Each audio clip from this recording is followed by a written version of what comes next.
Hello, I'd like to walk you through a couple of settings here and how to manage your inventory locations and your users inside of Tracknicity.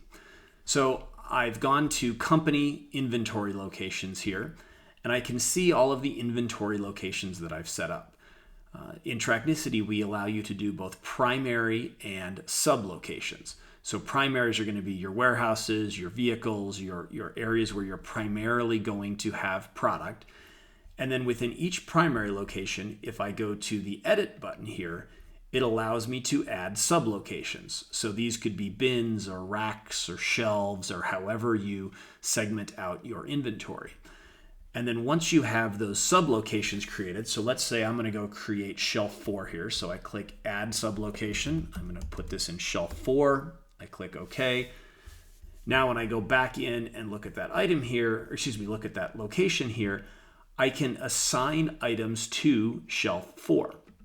So I can go in here and I can say that all of my Brevo system items are assigned to shelf 4, for example, and that will save that. I can do that on a manufacturer by manufacturer basis, or I can do it on an item by item basis. Now, one important thing to note about sublocations is that the sublocations for your inventory are different than the sublocations for your staging area. So I can create sublocations for my staging area, and I do that here by going to the Edit Staging Area Sublocations button. And this is where I can add a sublocation that might say Rack 2, for example. So all of the items for this project are staged on Rack 2. Now, one limitation of the staging area sublocations is that I can only assign a project to one staging area sublocation. I can't assign half the items to one sublocation and half the items to another sublocation. The entire project has to go to one of these sublocations here. So just notice that or know that when you're going through and dealing with that. But to be clear, the staging area sublocations are different from the inventory sublocations. Moving on to users here, when I go into users, if I want to add a new user, I simply click Add User. I would type in their first name, last name. I'm going to go ahead and type in an email address for them. I set up a default password. I confirm that password. From here, I can either assign them to a location. What this is going to do is it's going to create a shortcut on their mobile app for them to see the inventory in that location of their choosing. And then there's a couple of permissions that I can set up. So first thing I can do is I can make them an admin user.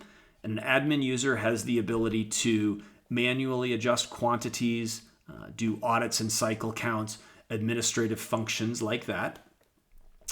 And then if this person is going to be checking items out of a different location, maybe like a van, for example, instead of the app defaulting to the warehouse, which it usually does, I would have it default to the assigned location. So if this person's operating out of their truck and we're going to give them an assigned location of truck 2, by default, when they go to do a transaction on the app, it will do it out of truck 2 instead of out of the warehouse.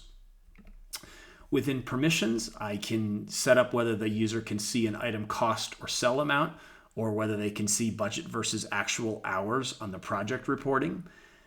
And then we support 2 notifications within Tracknicity. So within the mobile app, there's the ability to set up a request. So a purchasing person or a warehouse person can receive a request for an item. And if you want this user to be the person who receives those requests, you would toggle this on. And then the mobile app also supports min-max stock alerts. So if an item falls below your minimum stock quantity that you've set up, and you want that person to receive that alert on their iOS or Android device, you would enable that right here. So that's how we go about setting up our users and our inventory locations in Tracknicity.